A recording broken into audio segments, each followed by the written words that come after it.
The OLA claims many victories. Eblukudani tokwit at barrikum lamafti damilama Oromia Media Network Studio Africa Barra Duten Tawit at Galgalajal Kabujra on Lusenagen Motuma Bilsigna to Oromia Hesa Waran Lapsus or Dofe Oromia Hutala Kakahesa Waran Gudaya Pipi Waran Bilisumoromo Jidu Demo Jera Hong Kolata Meshale Amaya Heduera Tot Hanraboju Hadubat Warani Bilisuma Oromo Garala Fumal Tot Boja Maniratir de Debi Mulisajiru full Midiala Wata Hanrajabdu Jajamojera Nullent in Talabala Cope Pankam Warani Bilisuma Oromolo Halatigar Garati Narabana Menin Jifano Gudayogal Message La Oromia Moga Kibala Bugalan Dawara Motuma Walola Hajir Chabran so Domboro Namgatusa Dubatama Yeun Gida Gabas Copes Gaba Godin Shawalita Ana Amaya Barsiso Dabalatina Moti Hedunit Abgura Majrachuni Mami Oromia Bulchis Magal Galani Yotan Taboti Mulato Dunja Tamanta Dago Achu Werar La Foromo Raga Gefamu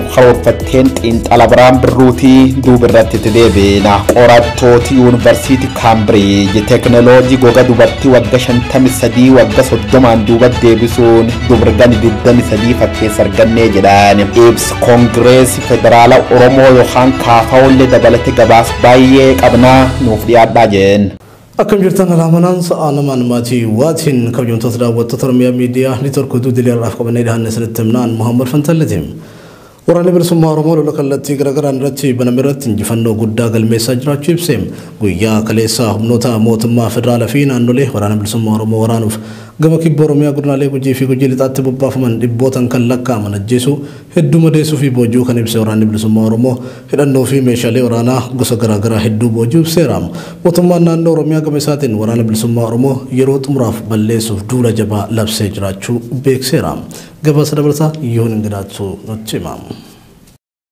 Operation Ferrari Pelola jechuun qindoomina humnoota mootummaa federaalaa fi naannoleetiin waraanni guddaan Oromiyaa irratti erga labsamee bubbuleera. Labsa waraanaa kana hordofee ammoo keessumaa zooniiwwan kibbaa giddugalaa fi lixa Oromiyaatti wal waraansi guddaan humnoota mootummaa bilisiginnaa fi waraana bilisummaa Oromoo gidduutti deemaa jira.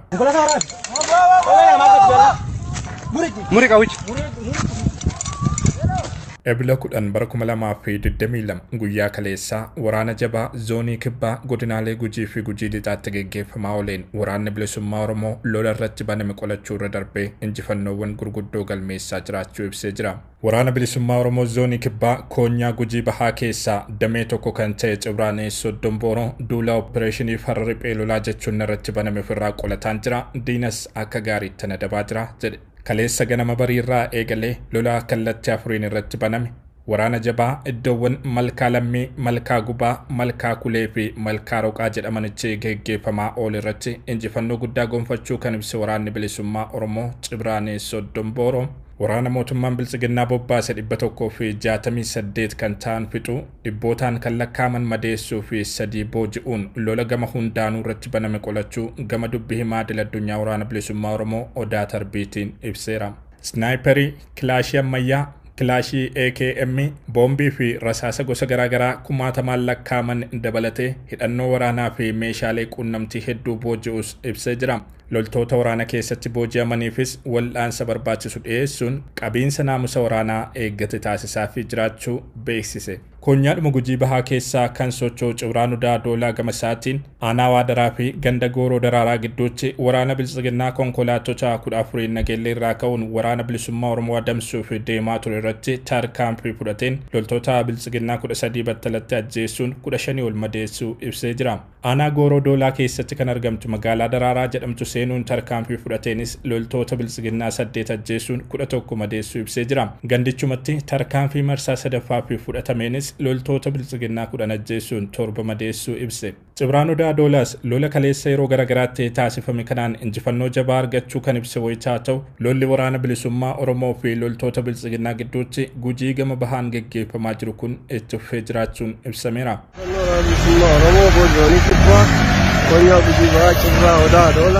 Gama biroon achuma zoonii kibbaatti waraanni bilisummaa Oromoo koonyaa Gujii lixaa keessa socho'u kaleessaa fi dheengaddaa humnoota mootummaa bilisiginnaa federaalaa fi naannoleetiin bobbaafaman waliin lola jabaatti turu ibsee jira. Koonyaa Gujii lixaatti Cibraan Gumaabaas Tuulaa Surroo dheengaddaa ganda Qadiidaa jedhamtutti humna naannoo ollaarraa waraana bilisummaa Oromoo adamsuuf bobbaafame irratti tarkaanfii fudhateen 10 kan ta'an ficuu fi 17 madeessuu ibsee jira. Humnoonni kunniin uummata Oromoo uummata ollaasaa barootaa fi nagaadhaan waliin jiraataa tureen walitti buusuuf isaan tattaafataa turanidha jedhe.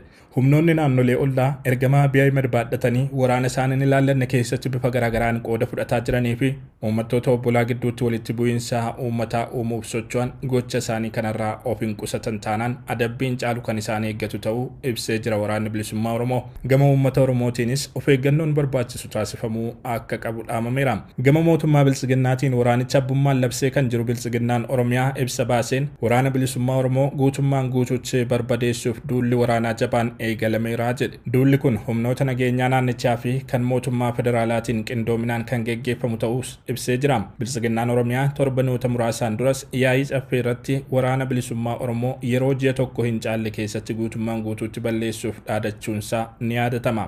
Haa ta'u malee haalli qabatamaan mul'atu odeeffannoon keessoo bilisiginnaatii OMN yeroo garaagaraatti argatuu fi odeessi maddeen waraanaa oopereeshiniin farra riphee lolaa waraana bilisummaa Oromoo guutummaatti balleessuuf labsame kun gamanumaan fashalaa jiraachuu ragaa bahu. Opereeshinii waraana bilisummaa Oromoo guutummaatti dhabamsiisuuf labsame kanaan waraana bilisummaa Oromoo dhabamsiisuun hafee humni mootummaa waraana bilisummaa Oromoo dhabamsiisuuf bobbaafame guyyaa guyyaan harcaa jiraachuu ragaaleen suuraa fi suur-sagalee OMN qaamolee garaagaraa irraa argataa jiru ni mirkaneessu.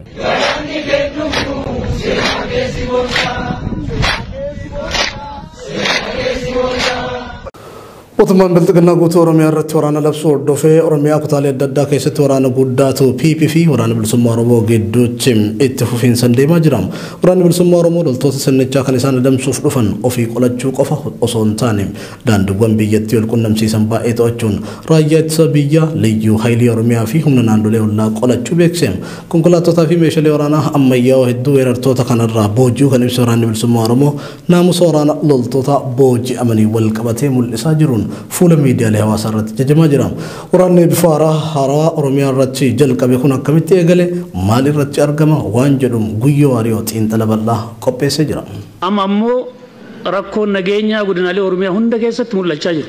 Bittoottes 21/2022 torbaan lammeessuudhaati yaa'ii idilee lamaffaa waggaa tokkoffaa barojii caffee jaaffamatu ture jettuun adaammaa miseensoti mootummaa bilisiginnaa waliyaamuun kortaan miseensoti caffee Oromiyaa ta'uu isaaniiti. Isaan keessaa Shimallis Abdiisaatiif gaafiin akkas jettee deddeebiin dhiyaati. Junta guyyoota muraasa keessa balleessine jirra. Shanee maaliif balleessuu dadhabneen gaafii qaratur. Nu akka miidiyaa qaam shane jedham kitaaba amantaati barruulee seerarra barreeffam beeku baannullee maqaan shane jedhu kun deddeebii waggoottan arfan darbe yaamama waan tureef waraan bilisummaa Oromoo ta'uu shakki tokkollee hin qabnu. Ajanda caffee gaafasii yoo deebiin dubbiin tokkifa tokkimmoo ifaamiiti. Gaafiin gaafatamtaa qadeebiin immoo dhugaamiiti. TPLF balleessina jirjechuun silaaftuu sob qulqullu taate. Waraan bilisummaa Oromoo kan maaliif balleessuu dadhabneen sila gaafii dhugaa ta'uu dandeetti. Araarsa mardaasaa kumaatami jesuuf boojii OBN guyyaa guyyaan nuuf gabaasaa ture. Torbaan lama keessa biyya keenyaan beellan Biraanuu Juulaat Maarshaal Jeneraal Biraanuu Juulaa Piroofeesarummaa Tanteta Abiy Ahmad siif kennin irraanfannee qubnaaf qabaadhii jedha. Fiqaadu Tasammaa Galaanna akka gogu qabu Abiy Ahmad lishaneen akka murna faayidaa hin qabneef Shimallis Abdiisaa immoo barbadeessuuf dhabamsiisu jechoota jedhan kanaan nu sabbakaa turu hunduma qubqaaba. Waggoottan afuriin booda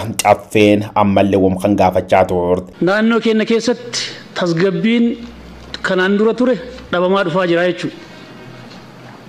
Qara godina muraasa keessatti rakkootu jiraan dhagaa turre amma ammoo rakkoon nageenyaa godinaalee Oromiyaa hunda keessatti mul'achaa jira. Pireezidaanti Shimallis Abdiisaa deebii kenne TPLF adamsuuf biyya baane jennaan shaneen olla guutte nu eddee jedhe. Qaamoleen mootummaa hedduullee waraan marroo dirribaa kanaan gati baasu isaaniin mormanne jiitook keessa qulqulleessin jechuun ammallee waadaan nuuf galame marsimee qaffaaf ta'uusaati deebisanumaaf lakkeesse. Guyyaa guyyaadhaan caasaan nageenyaa akka baala tarcaa jira. Qaamni nageenyaa madaa'ee aarsaa kaffalee jiru lakkoofsan qabu. karoorri adda addaa qophaa'ee itti galameet kan jiru jijjiiramni guddaan ji'oota muraasa keessatti akka dhufan abdii guddaa qabna jechuudha. Dookumantii keessoo PP waraanni kun jalqabuun dur harka gaazexeessitoota OMN seenuun uummataaf tolchineen mootummaan shane baanan balleessuun dirqamu waan jedhu fakkaata. Raayyaattis biyya bobbaase milisha duraansi poolisii naannoo daboo yaammate dhaabbilee basaasummaa cufaan marroon Oromiyaati koottaa lolaa jedhe. Garuu lakkoofsi waraan bilisummaa Oromoo kan mootummaan jitook keessa marsudhumaatiif burkuteessu waadanuuf seensuun sob ta'uu sagaafas modeessaa irra kaamnee mari'achuu keenya qubqaabdu. Wamtaatee fuduu waraanni gaafas karoorfam kun akkuma nujen jalqabuun torbaan lammeessoof waladhuu jiru. Lix biiftuuti Wallaggaa Nafraan jiddu galeessa goqota Finfinnee kibbi Gujiif Booran qofa don taane kaab wallooti hanga daanga Keenyaa cuf keessa wal qoraasu irratti argamuu jedhan. The OLA claims many victories. Dolli shane balleessinaa dhaadanno mootummaatti baga nagaan dhuftaniif meeshaalee ammayyawaa kanuuf gumaachitaniif ulfaadhaan deebii ijoollee foorata mata cabraa ta'usii odeeffanne. Kibba Oromiyaatiin gammachuu abbooyyee jiddu galeessaan sanyii nagaasaa ajaja waligala barata yuunivarsiitii Finfinnee duraanii Kuumsaa Dirriba Lammeessaa yookaan Jaalmarroo irra fudhachuun waraana akka seenti ijoolleen mata cabraatuun dheededdu keessatti akka jedhan don taane waraan mootummaa gata jiraachuusii fuulli miidiyaa hawaasa kun Facebook fi Twitter bal'isoo dees lixi biiftuu harki caal WBO marfame jira jiddu galeessunnaan Finfinnee tilmaan maccaaf tuulama loltoota mootummaa dhuugijjeesuun baay'ee immoo boojuu viidiyoolee yeroo gargaraa gallakkifamte ragabaati Cibraan Gujii ka'oda adoola daandii guddoo hawaasaaf nageelle Boorana wal qunnamsiitti cufuun uummata sakattaa oolaa jedhan dheed Booran liibanteessoo godhachuun funnaan labu daawwaarratti haatirik hojjechuun isa kadubbatam Cibraan soddon booro khaliban gurraachaatiin hoogganaa loltu humna adda Oromiyaa qofa don taane raayyaa ittis biyya Itoophiyaa hawaraan Tigraarra hafeddu qaqaarisuun qaawwe namni afaani maqan been dhuuksaa musa OMN maddee nama namorra qulqulleeffate jira. Waraan raayyaa ittis biyyaatiif loltoota mata guduruu humna adda naannoo Oromiyaatiif Cibra soddon booro milisha gam dirreetiif ijoollee arkmeedhicha jidduu godhame reeffi namoota lafeeyyeessaa jiraachuun deddeebiin gabaasaa tur. Waraan bifaara waan Oromiyaa keessa jalqab kanaan duub allaattiin Afrikaata Tigraay turti cufti gar Oromiyaa fuuldeeffachuusii dubbatama. Naga buusaan kan addunyaatti abiidu'ee dhabamaa jedha. Waraanni bilisummaa Oromoo immoo cabse bilisooma waltu gannu dhiisa waan jedhu fakkaata. Jabdu wal fixuu jiru. Reef filmaan nama holkolle fakkaatuun gaddine boonus garaa laafin waraanni bilisummaa Oromoo booji'amtoota mootummaa irratti agarsiisuun fuulli miidiyaa hawaasaa gammachuu qabibsachuu irratti argama. Anytime soon.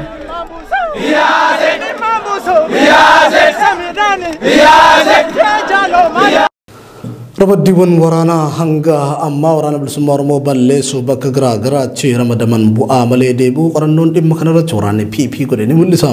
Odeessi keessoo waraanaa PP irraa nu gahe akka jedhutti yaanni waraana bilisummaa Oromoo balleessuu jedhu kun hin hojjetu.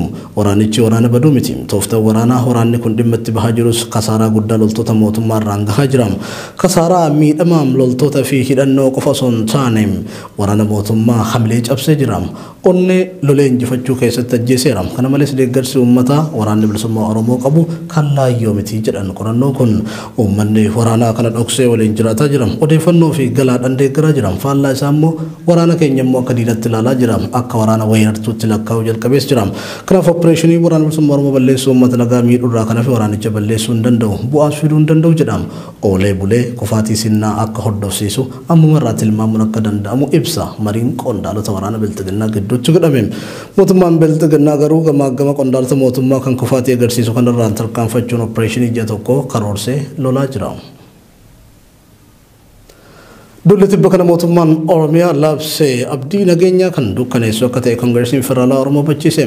Koongireesichi kana malees mootummaan naannoo Amaaraa duula weerara lafaa Oromiyaa irratti raawwatamaa jiru saffisaan akka dhaabu akeekkachiisee jira. Abiraan Birruu guutuu oduu kana akka chaanutti dhiheessa.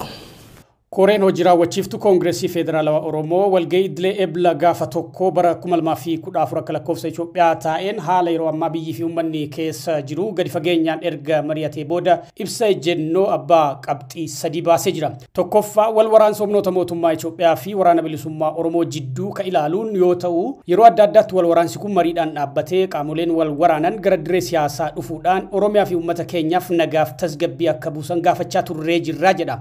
Kora lammaffaa godhame irrattis waamicha nageenyaa kana sagalee guutuudhaan mirkaneessuun dhaamsa dabarsuu kan yaadachiisu Koongireesichi garuu wal waraansi kun bifa ammaateen itti fufuudhaan duulli haarawaan mootummaan labsamee jira jedha. Duulli waraanaa yeroo ammaa mootummaan labse kun abdii nageenyaa xinnoo uumamtee turte ka deebisee dukkanees Oromiyaa fi biyya guutuu gaaga'ama dabalataaf kan saaxilu malee furmaata waaraa akka hin taane irra deebinee akeekkachiisnaa jedha. Wal dhibdeen humnoota lamaan jidduu jiru bu'uura siyaasaa ka qabu yoo ta'u furmaanni isaatis kallattii siyaasaatiin ta'uu qabaa jennee amanna. Kanaafuu mootummaan maraammartoo duula shanee balleessuu waggoota darban labsaa turee fi furmaata hin fidin keessaa ba'uudhaan akkuma kaaba biyyattiitti eegale Oromiyaattis wal dhibdee jiru nagaan furuutti akka fuula deeffatu irra deebiin waamicha dhiyeessinaa. Loltootii gama lamaaniin wal waraanaa jiranis uummata nagayaa fi qabeenya akka baraaran gaafannaa jedhee jira. Lammaffaa rakkoo nageenyaa daangaalee ollaa mootummaa naannoo Oromiyaa fi naannoo Amaaraa jidduu ilaalchise. Guyyarraa gara guyyaatti rakkoo nageenyaa daangaa naannolee lamaanii hammaachaa dhufee jira. Gabaasaalee dhiyeenya kana ba'aa jiranirraa akka hubannutti humnootii hidhatanii bulchiinsa mootummaa naannoo Amaaraarraa kaan iddoo adda addaatti daangaa bulchiinsa mootummaa naannoo Oromiyaa beekamaa cabsanii seenuun waraana bananii weerara lafaa fi babal'ifannaa daangaa gaggeessaa jiru. Humnoonni kunneen namoota nagaa ajjeesuu, qonnaan bultootaa fi horsiisee bultoota buqqaasuun naannicha gara qaxanaa walitti bu'iinsaa hin caamnetti jijjiiraa akka jiran hubatamee jira. Keessattuu duulli waraanaa fi weerarri lafaa kun godinaalee Oromiyaa akka Wallagga Bahaa, Horroo Guduruu Wallaggaa, Shawaa Lixaa, Shawaa Kaabaa fi Shawaa Bahaatti bifa qindaa'aa ta'een gaggeeffamaa akka jiru miseensota keenyaa fi hawaasa naannichaarraa odeeffannee jirraa jedha KFO'n. Ibsi qaamoleen Amaaraa hidhatanii weerara gaggeessaa jiran kun miidiyaan kennaa jiranis kanuma mirkaneessaa jedha. Badii kana gaggeessaa ka jiran qaamota finxaaleeyyii beekamtii mootummaa naannichaatiin alatti hidhatanii socho'an ka jedhamus dhugaa akka hin taane ragaaleen mul'isanii jiru. Fakkeenyaaf godina Shawaa Kaabaa aanaa Qimbibiitirraa lafti hektaara 280 ta'u qonnaan bultoota Oromiyaarraa kaasuun kan fudhatame humna addaa poolisii mootummaa naannoo Amaaraatiin akka ka'e gabaasi miidiyaan mootummaatu baasan saaxilee jira.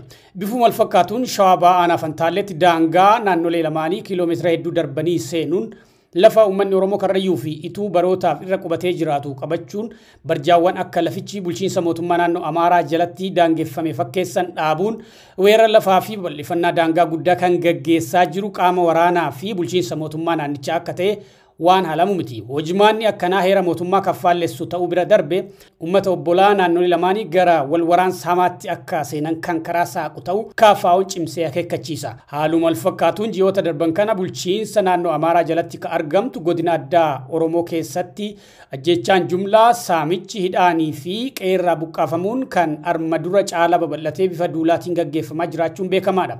Gochi kun Oromoota godinichaa wabii jireenyaa kan dhoorgate waan ta'eef saffisaan dhaabbatee mirgi ofiin of bulchuu godinichaa deebi'ee mirkanaa'uu qabaa jenna. Uummanni Oromoo fi Amaaraa daangaa bal'aa waliin qabaachuu bira darbee miiliyoonota wal keessa qubatee ka jiru yoo ta'u miidhaa sirnoonni dhufaa dabraan gaggeessaa turaniin gadoon kuufamtee fi godaanni siyaga ammaa hin wal'aanamiin akka jiru waan waakkatamu miti. Weerarri lafaa fi daangaan babal'ifannaa ololoo jibbiinsaa hamaan dabaalame gaggeeffamaa jiru kun madaa hin qoorinitti ashaboo firfirsuun hariiroo ummatoota lamaanii gara wal waraansa badii walootti akka oofu qaamonni hundumtuu hubachuu qabu. Wal waraansi naannolee fi saboota lamaan guguddaa kana gidduutti godhamu isaan lamaan qofa osoo hin taane biyyattii digumsaa fi gaanfa Afrikaa immoo jeequmsa daran hammaataaf kan saaxilu ta'uun beekame gochi kun saffisaan akka dhaabbatu KFO'n ni hubachiisa. Sadaffaa koreen hojii raawwachiiftuu keenya kan mari'ate qaala'insa jireenyaa guyyarraa guyyaatti hammaachaa deemu irratti gatiin midhaan nyaataa, kiraa manaa, boba'aa, xaa'oo, sanyii fi shaqaxa adda addaa saffisaan garmalee dabaluun uummanni irra jireessi sadarkaa nyaatee buluu daara ba'uu dadhabuu fi dawoo bulmaataa dhabuurra akka ga'u taasisee jira. Sababni guddaan qaala'insa jireenyaa kana fide wal waraansa yookiin siivil waar biyyattiin kallattii hedduun keessa jirtudha. Wal waraansi kun biyyattii nagayaa fi tasgabbii dhabsiisuun daldalli biyya keessaa fi alaa akka gadi bu'u oomishaa fi oomishtummaan qonnaan bulaa fi warshaalee akka hir'atu investimentiin biyya alaarraa dhufu akka haphatu bajetii mootummaa misoomaaf ooluu malu waraanatti akka qisaasamu sababa qoqqobbiitiinis galiin bifa gargaarsaa fi liqiin argamaa ture akka adda citu yookiin hir'atu ta'uutu dinagdee biyyattii kufaatii hamaarraan ga'e. Dhugaan jiru kana ta'ee osoo jiru mootummaan itti gaafatummaa jalaa of baasuuf qubasaa gara daldaltootaatti qabaa jira. Kun yeroodhaaf xiyyeeffannoon uummata rakkatee mootummaarraa akka garagalu yoo fayyade malee diinagdee biyyattii saffisaan jigaa jiru baraaruu fi qaala'insa jireenyaa samii tuqee to'achuuf faayidaa hin qabu. Falli jiru wal waraansa biyyattii kallattii maraan goolaa jiru saffisaan dhaabuu, wal dhibdee jirtu qawween osoo hin taane ilaa fi ilaameen furuutti qalbii deeffachuu biyyattii tasgabbeessuu akka ta'e KFO'n cimsee amana. Waliigalaan rakkoo nageenyaas ta'ee qaala'insa jireenyaa biyyattii goolaa jiru furuuf falli jiru wal waraansa kutaalee biyyattii garaagaraa keessatti gaggeeffamaa jiran dhaabuu, garaagarummaa siyaasaa jiru lolaan osoo hin taane mariin hiikuutti deebi'uu akka ta'e KFO'n ammas irra deebi'ee hubachiisa.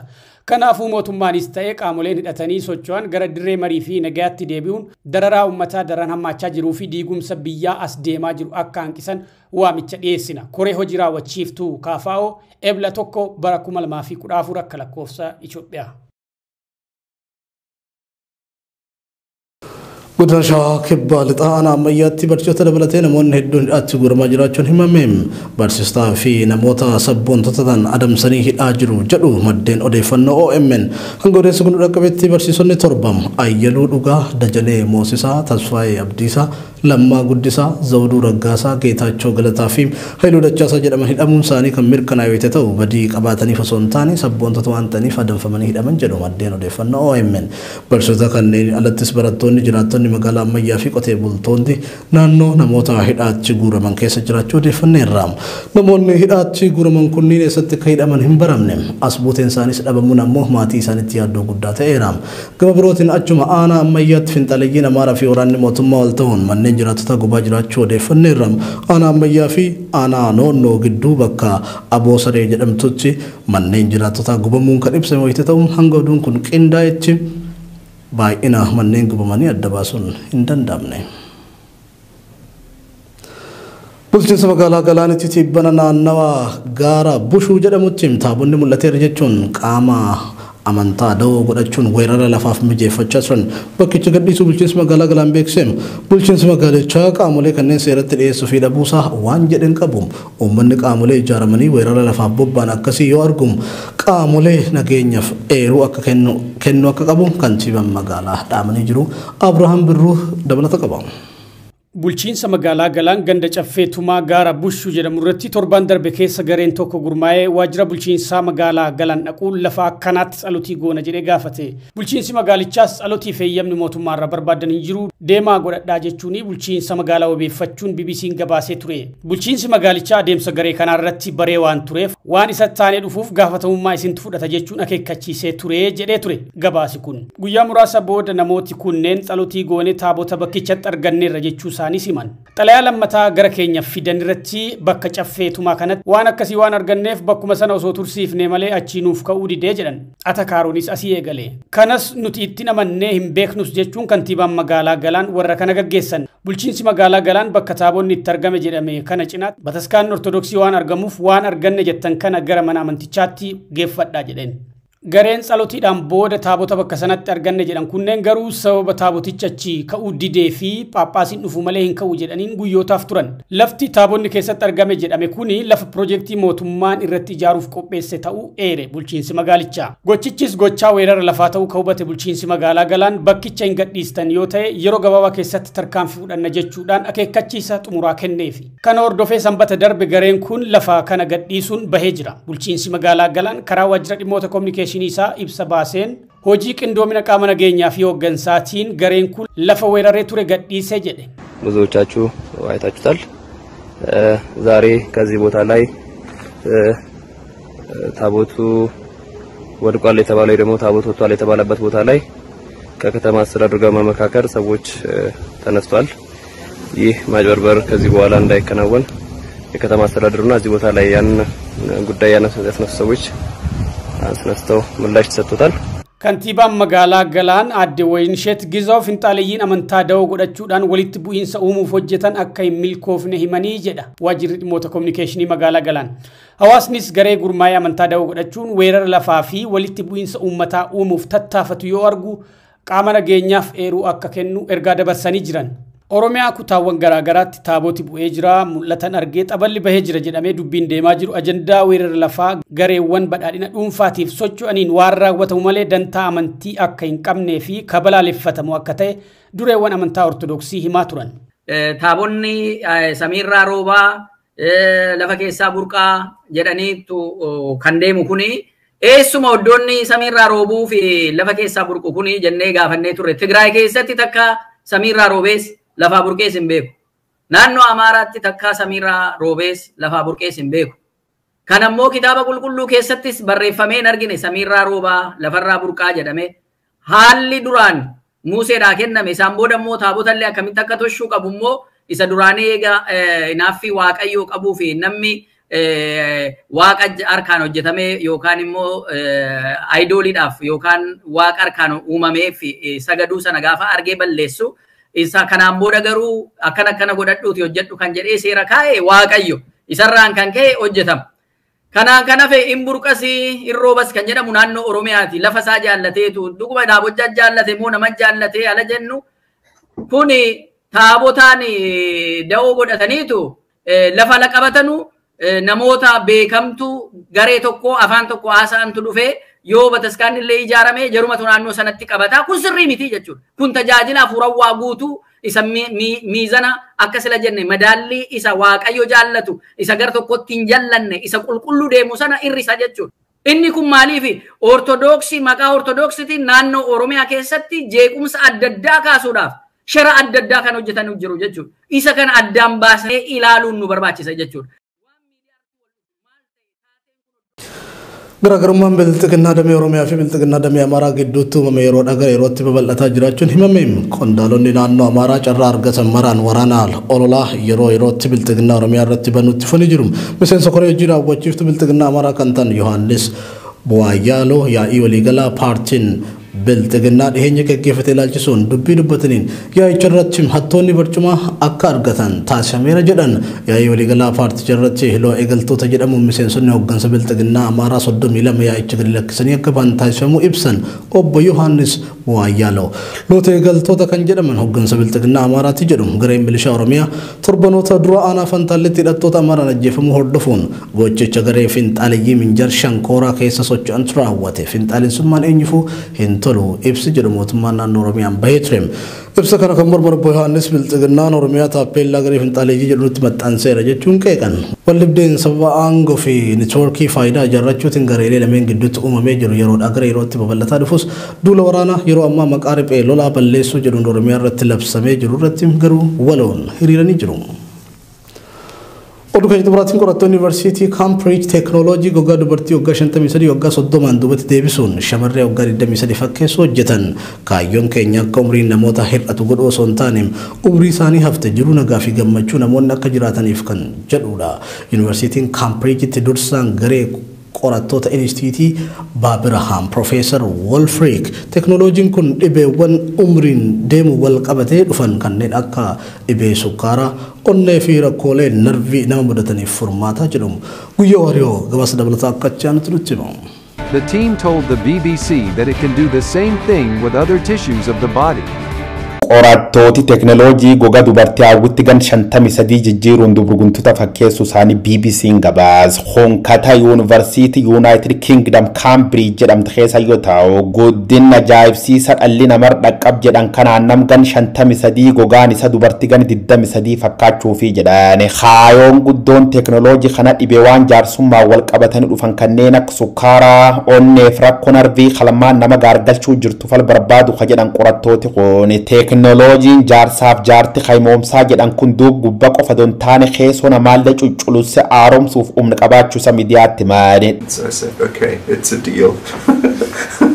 So then I stayed in Cambridge for the postdoc and then dhimmi kanaaf yeroo dheeraa dhiphachaa turre haroorsaa turre akkuma ganni nama deemuun dhibeen namatti heddummaa maarree ilmaan nama dhiphinna akkasi qaban rakkoo keessa baasuun baay'ee na gammachiifte jedhu Yuunivarsiitii Kaambiriijii dursaan garee qorattoota Instituutii Baabirahaam Profeesar Wolfriik. Teeknooloojiin kun namooti sabab jaarrummaatiif dhibeetiif akka hin dulloomne furmaata ta'a jedha. Argannoon kun gulanta shaakalii kee darbuun gar kiliinika seenuun dura bu'aa bayii hedduu kee darbuutti nutti reeggam jedhan qorattooti gameeyyiin Biritaaniyaa qorannoon kun jalqabir waan jiruuf hojii seenuun dur yeroo baay'ee lakka gaafatiraa gadi jiru. A revolutionary technique has allowed scientists to de-age individual skin cells by 30 cells while retaining their specialized functions. Qorannoon biftana kun akka inni nama diibbar 1990 kayaalamti yoo taatu saayintistooti barsuni sun seelii qaama nama fudhachuun oolaa faranjii hadooli jedhamu uumuu isaanii ragaalee mul'isu. Haayoon teen guddayyoon umri namoota irri sodontaane akka namni umri isa qab gammachuun jiraatu godhu jedhe Profeesar Ingiliiz kun namooti naga taanii dulloomanii duuf mirga qaban jechuusaa Daily Mail waabeffan. Team of Cambridge scientists claims to have made the skin cells of a 53-year-old woman 30 years younger. Tiligaadhaa wantoota keenya oduun idileen irraa qabannee dhiyaanne kana fakkaata qophiiwwan OMN kanneen hafa wajjin yeroo gaarii qabadha.